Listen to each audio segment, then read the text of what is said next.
Hai Sobat Vkom. Perkenalkan saya Tasya Azhar Soehardi. Dan saya Lutfi Julfikar Fauji. Kita berdua sedang berada di SMA Negeri 1 Ciparai. Dalam program Ilkom Goes to School episode 3.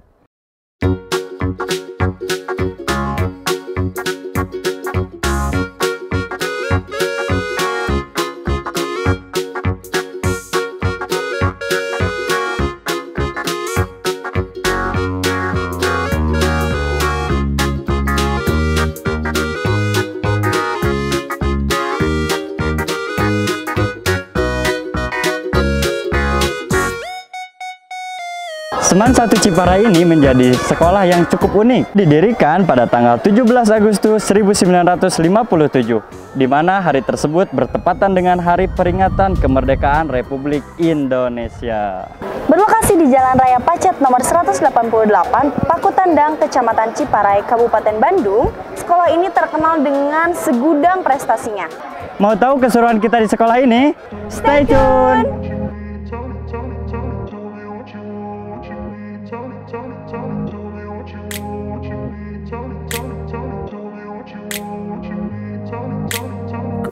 Place where they told you what to chase, told you how to run the race. Every move was on the page, but I didn't like their way. Had to fight and misbehave, had to find a way to change, had to leave to find my way. Caught up in a daydream, I beat my mind up there almost daily. It's how I pass time, no opinions safely. It's how I understand what I want in this place, see. Cause everybody wanna tell you bad things, what could go wrong, what fame brings. But success is a finicky thing, and if you ain't sure, no, it'll never be. Oke Sobat Vkom, jadi di GTS kali ini saya sedang berada di SMA Negeri 1 Ciparai, dan tepat di hadapan saya sudah ada staf Wakasek bidang kesiswaan ya Bu ya? Iya betul. Oke, mungkin sebelum kita ngobrol-ngobrol tentang SMA Negeri 1 Ciparai ini, boleh diperkenalkan terlebih dahulu nih Ibunya. Baik, perkenalkan, nama saya Nuri Supriya MPD. Saya bekerja sebagai staf pengajar itu sudah sekitar 17 tahun. Saya di sini ada tugas tambahan sebagai staf Wakasek bidang kesiswaan. Oke, nah mungkin kita akan ngobrol-ngobrol santai ya Bu ya terkait SMA Negeri 1 Ciparai gitu ya. Mungkin untuk pertama boleh diceritakan terlebih dahulu profil dan sejarah gitu. Gimana nih profil sejarah SMA Negeri 1 Ciparai ini gitu Bu? Iya. Sebagai profil dari SMA Negeri 1 Ciparai sendiri ini didirikan sudah lama sekali ya, yaitu pada tanggal 17 Agustus tahun 1957. Iya, udah. Jauh-jauh hari sebelum saya lahir, sebelum Anda lahir. Nah, ini didirikannya oleh Yayasan Paguyuban Pasundan. Pada waktu itu, Yayasan Paguyuban Pasundan merupakan satu organisasi yang cukup terkenal ya, terutama di Jawa Barat. Bertujuan untuk mencerdaskan kehidupan bangsa, kemudian juga meningkatkan taraf hidup orang-orang di sekitar Ciparai ini. Karena kan diketahui bersama ya, di Ciparai ini kan merupakan lokasi yang tidak terlalu besar, juga tidak terlalu kecil gitu. Namun ada di pinggiran antara kota dengan kampung, sehingga paguyuban ini sangat bercita-cita mulia gitu, ingin membantu masyarakat sekitar melalui pendidikan. Maka didirikanlah sekolah ini. Sekolah ini sampai sekarang itu kurang lebih peserta didiknya ada 1.600 siswa ya. Banyak ya, lumayan banyak lah, karena setiap segmennya itu, setiap tahapannya itu ada kelas 10, kelas 11, kelas 12. Kelas 10 itu terdiri dari 12 kelas. Oh ya, 12 kelas. Kelas 11 juga 12 rombel sama, kelas 11 juga sama, 12 rombel semuanya. Oh, ya. Nah, didukung juga oleh staf pengajarnya kurang lebih itu 108 orang. Lulusan S1, kemudian S2, ada juga yang sudah S3. Tapi mereka semua, termasuk saya pribadi mungkin ya, berdedikasi juga bercita-cita ingin mencerdaskan orang-orang di sekitar sini. Maka kami berupaya melalui kurikulum yang kami laksanakan, bagaimana caranya agar anak-anak bisa bukan hanya cerdas ya, kalau menurut saya bukan hanya cerdas, tapi mereka juga berakhlak mulia dan berprestasi dari bidang akademiknya, non akademiknya juga gitu. Seperti dilihat ya, kalau pada saat ini pun sore hari anak-anak masih sibuk untuk berlatih, untuk belajar. Ada yang belajar secara kelompok, gitu. Mandiri, ataupun berlatih karena akan ada kejuaraan-kejuaraan, meskipun kejuaraannya masih jauh gitu ya. Kejuaraan apa tuh? Biasanya volley, kalau andalan di sini ya, ada volley, kemudian ada football juga. ada banyak lah PMR banyak, dan sebagainya gitu. Ya mungkin itu kejuaraannya yang dari ekskulnya itu Bu. Iya betul. Oke. Nah untuk jurusan di SMA-nya sendiri Bu itu ada apa aja nih di SMA? Kalau untuk tahun sekarang jurusannya ada dua. Yang pertama itu IPA, yang kedua IPS. Tapi kalau 3 tahun yang lalu, 3 tahun ke belakang itu ada jurusan bahasa. Oh iya, jurusan bahasa. Jurusan bahasa ternyata peminatnya semakin sedikit. Kalau dianalisis sih kenapa sedikit? Mungkin karena ketika melanjutkan ke perguruan tinggi itu cukup terbatas ya jurusan yang bisa mereka ambil, sehingga hanya sekitar 15 orang. Nah, untuk 15 orang kan tidak mungkin dibuatkan satu kelas ya, karena minimal satu kelas itu ada 36. Sehingga sekarang itu hanya ada 2 saja, yaitu IPA dan IPS. Iya, mungkin untuk jurusan bahasa itu prospeknya mungkin sedikit gitu ya Bu ke depannya. Sebetulnya bagus sih kalau menurut saya gitu ya, banyak juga. Hanya mungkin pemahaman dari anak-anak sendiri. Jurusan bahasa mau ngapain gitu. Paling masuk jurusan bahasa doang gitu kan. Padahal sebetulnya banyak gitu. Oke, mungkin setelah menceritakan profil, untuk selanjutnya mungkin untuk Seman 1 Ciparai ini ada program unggulan apa nih Bu kira-kira? Program-program dari Seman 1 Ciparai. Kalau program unggulan sih banyak ya sebetulnya. Hampir semuanya sih kita program unggulan. Iya, mungkin boleh diceritakan. Tujuan dari sekolah ini sendiri sih pengen sekolah yang unggul gitu kan. Tapi ada yang memang kami unggulkan diantaranya dari olahraga. Di olahraga terutama voli itu kan sudah menembus nasional ya. Dan olahraga lainnya juga. Kalau untuk piala-piala bisa dilihat mungkinnya di depan. Iya, di depan nih banyak ya Bu ya. Banyak sekali. Itu banyaknya dari voli sama sepak bola. Oh, gitu. Voli. Jadi voli sama sepak bola ini cabang unggulan ya berarti cabang unggulan yang pertama, kemudian yang kedua ada dari semacam imtak ya. Jadi ada khusus program Iman dan Takwa. Oh, Iman dan Takwa. Ada program khusus anak tilawah Al-Quran juga tahfiz Al-Quran. Itu memang rutin kita adakan dan memang hanya orang-orang yang terpilih. Dan mereka masuknya pun ke sini itu melalui jalur itu. Ada yang sudah hafal 2 juz, 3 juz. Kemudian kami kembangkan di sini, dipelihara gitu. Oke, untuk selanjutnya mungkin kita akan sedikit flashback nih Bu. Kan 2 tahun ke belakang kita diserang oleh virus. Betul sekali. Virus yang yang menyebalkan ya bagi saya ya, karena semua akses kegiatan itu kan ditunda, sangat menghambat sekali. Nah, yang saya ingin tanyakan itu dampak pandemi nih terhadap pembelajaran khususnya di Seman 1 Ciparai ini seperti apa nih? Ya kita tahu bersama ya, ketika pandemi itu banyak sekali yang berubah gitu ya, bahkan dunia pendidikan sekalipun itu banyak perubahannya. Dan terus terang kita kaget ya, tiba-tiba waktu itu pada bulan Maret ya, Maret 2020 ya? 2019 atau 2020 ya? 2020 kalau awal masuk ke Indonesia. Bulan Maret saya ingat sekali, karena hari kelahiran saya tanggalnya. Itu tiba-tiba harus berhenti gitu kan. Tapi di sana ketika hal itu terjadi, kita jadi berpikir banyak nih, bagaimana caranya agar anak-anak tetap bisa belajar, anak-anak tetap bisa berkembang, kemudian bakat mereka juga bisa tetap dikembangkan juga, meskipun dengan kondisi pandemi misalnya gitu. Nah, kita banyak berupaya diantaranya dengan memanfaatkan media digital. Contoh hal kecil, ketika pembelajaran itu menggunakan Zoom, yang pertama. Kemudian yang kedua menggunakan Google Meet juga. Dan juga ada platform pembelajaran, apa ya namanya?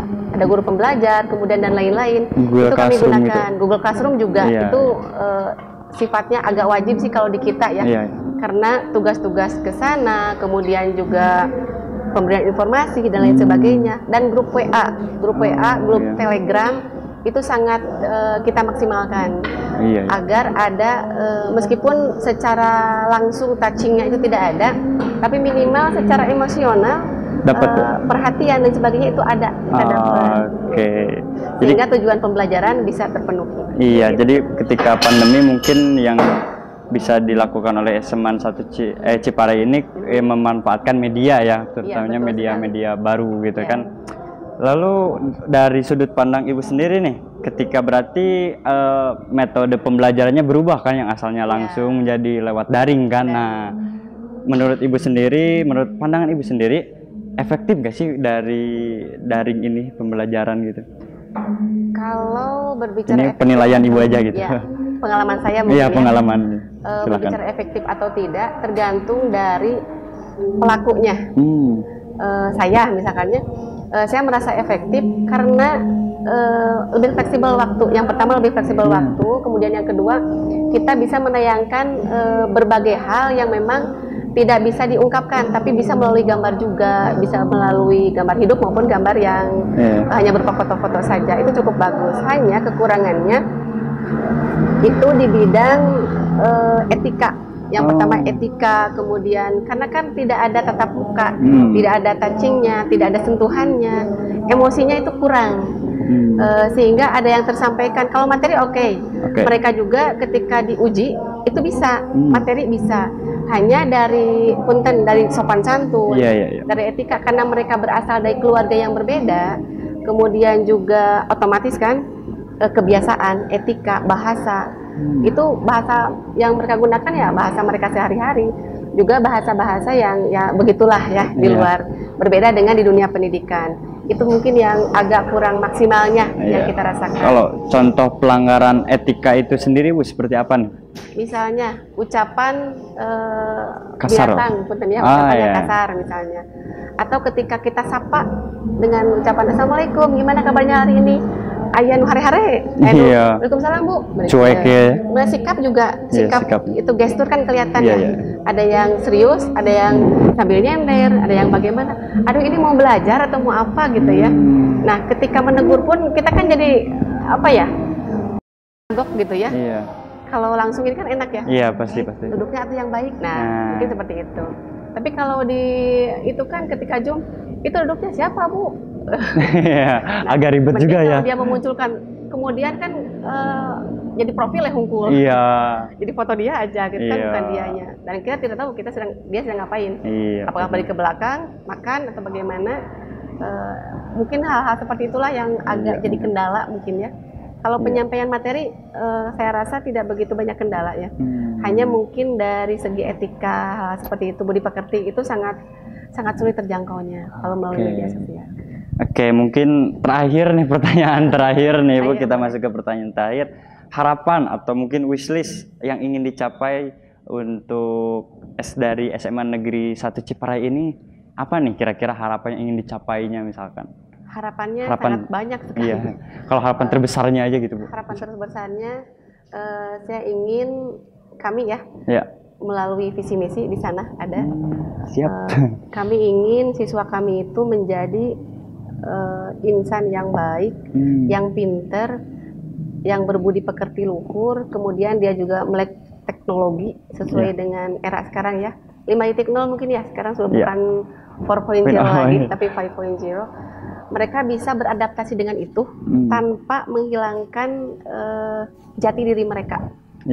Tetap mereka ada di mana, mereka menginjak di situ, tapi mereka juga bisa membumi, mereka juga bisa melangit. Itu yang saya inginkan. Artinya ilmunya dapat, kemudian dia etikanya bagus, keagamaan apapun agama mereka ya, agamanya juga bagus, sehingga bisa menjadi rahmatan lil alamin dimanapun mereka berada. Dan mungkin semoga harapan Ibu barusan bisa tercapai ya. Amin ya. Terima kasih. Ya mungkin sudah selesai mungkin Ibu. Terima kasih wawancaranya, dan itulah wawancara saya bersama Ibu Nuri sebagai guru BK dan staf Wakasek di bidang kesiswaan. Dan tentunya kepada Ibu Nuri terima kasih atas waktunya. Mungkin itu saja Sobat Vkom, nantikan keseruan kita di SMA 1 Ciparai selanjutnya. Dadah. Hai Sobat Vkom, sekarang aku mau ngobrol-ngobrol tentang salah satu ekstrakurikuler yang ada di SMAN 1 Ciparai, nah yaitu ekskul pramuka. Sekarang aku ditemenin sama Akang yang ada di sebelah buat ngobrol-ngobrol. Nah sebelum lebih jauh, Akangnya boleh perkenalkan diri dulu. Oke, terima kasih Kak ya. Sebelumnya perkenalkan, nama saya Muhammad Ilham Rahmawan. Sering dipanggil kalau di SMA ini tuh Kang Ilham gitu ya. Di sini juga saya sebagai pelatih pramuka dari tahun 2020 sampai saat ini, begitu Kak. Oh, berarti udah menjadi pelatih setelah jadi purna kali ya. Nah, lalu lanjut jadi pelatih. Berarti udah 2 tahun ya? Lumayan tuh. Menjelang 3 tahun. Oh, menjelang 3 tahun. Iya, bener banget. Nah, ngomong-ngomong Akang nih sebagai pelatih gitu, pasti udah tau lah ya kayak seluk-beluk dari ekskul pramuka yang ada di SMAN 1 Ciparai ini. Kira-kira boleh nggak sih jelasin gitu ke Sobat Vkom secara mungkin singkat, padat, dan jelas gitu, ekskul pramuka yang ada di SMAN 1 Ciparai ini? Oke, boleh Kak. Jadi kalau misalkan bicara tentang pramuka, tentunya kalau misalkan di SMA itu ada yang namanya gugus depan Kak. Gugus depan. Nah, gugus depan. Dan ada juga ambalannya juga di dalamnya. Ambalannya itu namanya itu Sambada Kaniaratna, basis SMA Negeri 1 Ciparai. Nah, tapi kalau berbicara tentang dulu itu Kak, basis ambalan ini dulu itu nginduk ke SMA 1 Balai Endah, ke Munding Laya, ketika tidak mempunyai bangunan. Nah, pada tahun 1986, ketika SMA Negeri 1 Ciparai mempunyai bangunan, dan terlahirlah nama ambalan Sambada Kaniaratna. Begitu Kak, kalau secara singkatnya gitu. Iya. Ya. Jadi ada sejarahnya dulu ya, mungkin nggak langsung terbentuk begitu aja. Setelah sekali, ada sekolah dulu, baru ada proses dulu, ikut dulu ke sekolah Balai Endah tadi ya. Nah, baru punya nama sendiri ya Kang ya. Nah, ngomong-ngomong tentang udah nama gitu kan tadi, secara sejarah singkatnya gitu. Menurut Akang gitu, apa sih yang bakalan siswa-siswi dapetin kalau misalnya mereka mengikuti ekskul pramuka gitu kan? Mungkin pengalaman udah pasti ya. Nah, dan pengalamannya itu ada apa aja sih? Boleh nggak sih Akang ceritain sedikit? Kalau yang saya dapat, dan juga mungkin saya juga pernah ya duduk di bangku SMA, yang pertama itu mengenai pembelajaran untuk hidup ya, pembelajaran untuk hidup. Dan karena di SMA ini ada yang namanya program bahwasannya pramuka itu wajib sampai masuk jam pelajaran juga Kak. Nah, itu tuh untuk membangun karakter-karakter dari siswa-siswi SMA Negeri 1 Ciparai tentunya itu. Yang pertama itu, dan yang kedua banyak juga pengalaman yang saya dapat ketika saya berada di pramuka ini. Dari mulai saya menjadi panitia dari Raimuna daerah, mulai dari jadi panitia Raimuna cabang juga, ikut menjadi peserta Pransaka juga tingkat daerah. Sangat banyak kalau di pramuka ya Kak, kalau misalkan mengenai tentang apa yang kita dapat gitu ya. Dan hasilnya, kalau misalkan berbicara tentang hasil, ketika di pramuka, saya bisa menjadi hasil dari pramuka itu sendiri gitu Kak. Ya. Oh, jadi emang kegiatannya itu jadi kegiatan wajib ya pramuka di SMAN 1 Ciparai ini, sampai ada di mata pelajaran. Ya, di mata pelajaran. Nah, berarti dengan banyaknya kegiatan ya, ada nggak sih Kang kegiatan atau program unggulan gitu yang ada di SMAN 1 Ciparai ini dari ekskul pramuka? Oke, berbicara tentang kegiatan ya Kak, karena kemarin adanya pandemi juga gitu ya, mungkin semua organisasi juga mati suri gitu ya, kalau kata ininya mah mati suri. Jadi 2 tahun kemarin tuh agak kurang juga kegiatannya, tapi kami mempunyai program unggulan, ada bakti sosial hitanan massal. Itu tuh secara gebiar juga Kak, kami sampai mencari ke kabupaten, sekabupaten gitu ya Kak, untuk mencari anak-anak yang siap untuk dihitan, apalagi orang-orang terdekat ini gitu, bakti sosial hitanan massal. Terus ada yang namanya SKGT, itu lomba tingkat daerah se-Jawa Barat, yang dimana diikuti oleh siaga, penggalang, sama penegak, begitu Kak. Oh, jadi selain untuk siswanya sendiri, jadi ada kegiatan yang dikhususkan gitu untuk masyarakat ya. Jadi ada kegiatan sosialnya gitu ya Kang. Betul. Ya. Nah, udah banyak kegiatan gitu, udah ada program juga ya Kang. Berarti udah ada prestasi nih pastinya ya. Ya. Nah, kira-kira prestasi apa aja sih yang udah ada atau udah didapatin sama ekskul pramuka yang ada di SMAN 1 Ciparai ini? Oke. Untuk 2 tahun ke belakang kayak bicara lagi 2 tahun ke belakang, karena gak ada satupun ya yang melaksanakan lomba, adapun itu daring, itu berbentuknya kayak puisi yang harus take video gitu ya, upload Google Drive gitu ya, karena mungkin kendalanya banyak juga dan masih beradaptasi juga. Tapi secara prestasi, purna dari ambalan Sambada Kaniaratna itu ada yang menjabat sebagai Ketua Dewan Kerja Daerah Jawa Barat untuk saat ini, Kak. Ya, dan ada juga sebagai Dewan Kerja Cabang di bidang pembinaan dan pengembangan saya sendiri, Kak. Gitu. Ya, banyak. Jadi ada purna-purna di ambalan saya, banyak yang purna-purna juga menjabat di Kabupaten Bandung sama Jawa Barat juga, Kak, gitu. Oh iya, jadi memang dari awalnya diajarkan ada tanggung jawab, pengalaman-pengalaman, jadi emang bisa benar-benar membentuk karakter ya, Kang ya? Iya, betul sekali, Kak. Nah, setelah tadi kan ngomong-ngomong tentang pandemi nih, Kang, 2 tahun vakum gitu, mungkin banyak anak-anak juga yang nggak tahu gitu kegiatan pramuka seperti apa, dan mungkin sekarang tuh baru mulai lagi ya, Kang ya? Iya, betul. Nah, kira-kira ada nggak sih dari Akang sendiri motivasi khususnya nih buat anak-anak pramuka yang ada di sini, atau mungkin umumnya untuk seluruh siswa yang ada di SMAN 1 Ciparai ini gitu, motivasinya apa sih motivasi yang bisa Akang kasih gitu? Oke, kalau untuk motivasi sendiri dari saya pribadi, yang pertama jangan takut salah, dan juga sebagai pemuda manfaatkanlah masa remaja kalian, mumpung masih remaja, ya itu teh. Jadi emang Akang ini udah bener-bener dari pramuka bener-bener terbentuk ya bisa menjadi Akang yang sekarang gitu ya. Nah mungkin sesi wawancaranya cukup sekian. Terima kasih untuk waktunya Akang. Siap. Ya. Nah Sobat Vkom di rumah jangan lupa saksikan keseruan kita di SMAN 1 Ciparai ini selanjutnya. Terima kasih. Hai Sobat Vkom. Oke, setelah kita tadi berbincang-bincang tentang seputar sekolah ini, nah sekarang kita mau ngapain nih Tessa? Kita mau main games bareng sama siswa-siswi yang ada di SMAN 1 Ciparai. Nah sebelum ke gamesnya, kita mending perkenalan dulu nih Kang. Iya. Nah dari sebelah sini dulu nih, dari yang cantik-cantik dulu, oke? Halo, nama aku Radenia Okta. Radenia siapa? Apa tadi? Nama kelasnya dong. Radenia Okta. Oke. Kelas 10-9, IPS 2.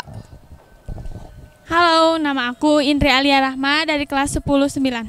Indri, oke. Yang ini ganteng, ganteng, tinggi. Wah ini Anda pasti idola ya, cewek-cewek. Oke. Hai, perkenalkan nama saya Muhammad Sefiul Apabiono Firdaus. Saya dari kelas 10-9 yaitu IPS 2. Oke. Selanjutnya terakhir.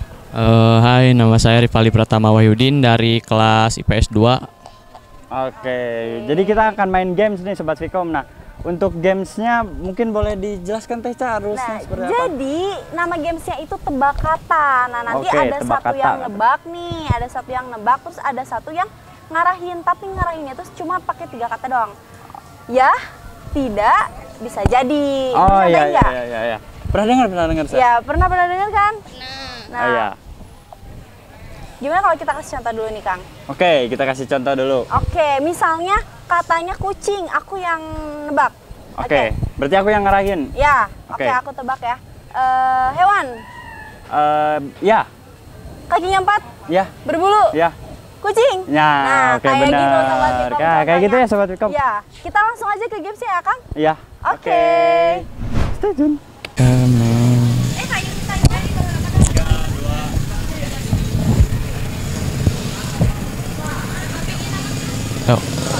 Hewan? Tidak. Benda? Ya. Buku? Buku tidak. Meja? Tidak. Berkaca? Ya. Mobil? Tidak. Truk? Tidak, bukan. Pesawat? Bukan. Korban? Tidak. Pas. Jendela? Tidak, bukan. Pas. Oke, pas. Oke. Hok. Hewan? Ya. Kaki 4? Kaki 4. Bisa jadi. Penyedot darah? Penyedot darah. Tidak. Herbivora? Ya, bisa jadi. Sapi? Bukan. Berkaki 2? Tidak. Serangga? Ya, bisa. Kumbang? Bukan. Ayo. Laba-laba? Bukan. Mata 4? Bisa jadi, bisa jadi.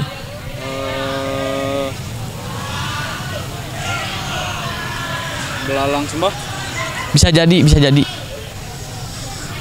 Pas. Pas. Nah, ini. Pas. Benda. Ya, ya. Yang ada di rumah.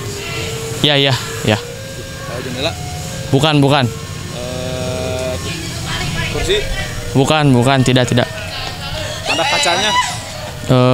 Tidak, tidak, tidak. Bisa berjalan. Tidak, tidak. Tas, tas, tas, tas, tas. Tas. Ya, betul. Terus hewan. Ya. Berkaki 4. Tidak, tidak. Berkaki 2. Ya. Ayo. Ayam. Bukan, bukan. Bebek. Bukan. Bisa jadi, bisa jadi. Angsa. Bisa jadi. Itik, itik, itik, itik, itik. Ya, betul. Hewan? Ya. Terbang? Enggak. Merayap? Ya. Semut? Bukan. Ular? Bukan.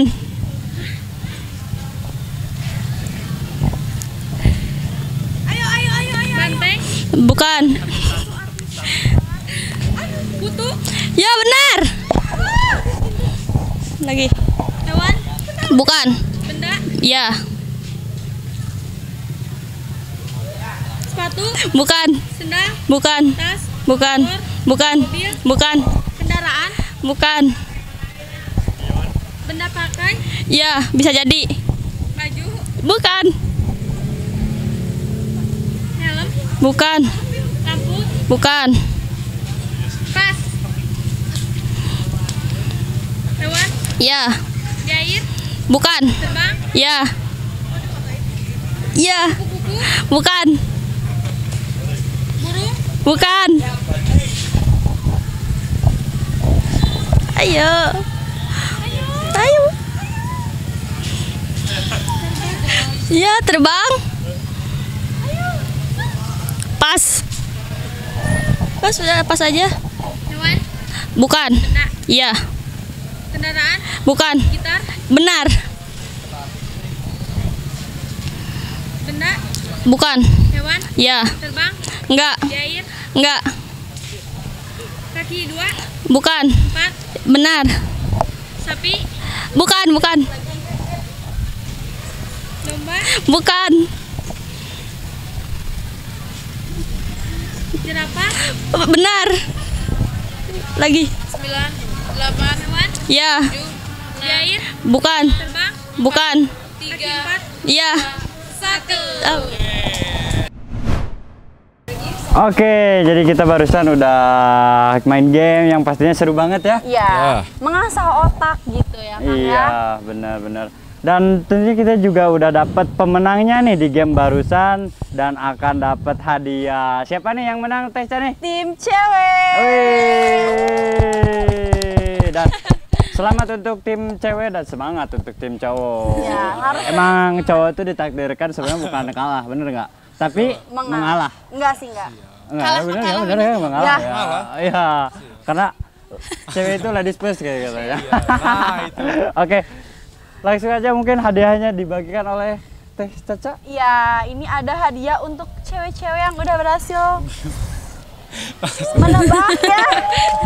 Tidak sia-sia ya, Kang. Tadi udah berkeringat nambah kata. Nah, coba boleh dipegang. Biru, udah matching sama seragamnya.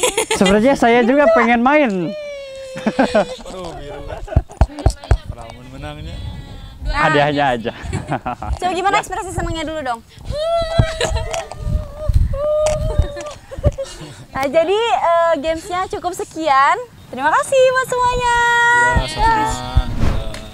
Oke, Sobat Vkom. Ya, jadi setelah kita tadi udah ngobrol-ngobrol tentang seputar sekolah ini, kita udah main game juga seru-seruan bersama siswa, dan saatnya kita untuk pamit undur diri. Tapi jangan khawatir karena kita akan mendatangi sekolah-sekolah lainnya di Ilkom Goes to School episode selanjutnya. Jangan kemana-mana, stay tune and bye-bye.